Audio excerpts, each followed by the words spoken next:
खोइचा में भुजा भरी हथवा में ठंडा पानी। खोइचा में भुजा भरी हथवा में ठंडा पानी। अगाड़ी बिलमा के पानी पिलाए बलमुआ। अगाड़ी बिलमा के पानी पिलाए बलमुआ। अगड़िया के हकल छोड़ा लइका सन के मुहा देखा। अगड़िया के हकल छोड़ा लइका सन के मुहा देखा। आया बना सहला पटी दरिए बलमुआ। आया बना सहला पटी दरिए बलमुआ।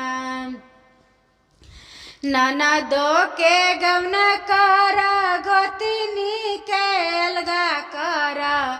ननदो के गवन कर गोतिनी के अलगा कर। देवर जी के में मिलल ए बलमुआ। देवर जी के में मिलल ए बलमुआ।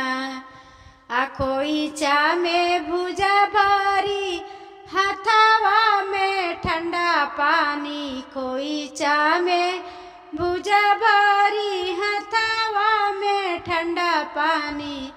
गाड़ी बिलमा के पानी पिलाए बलमुआ।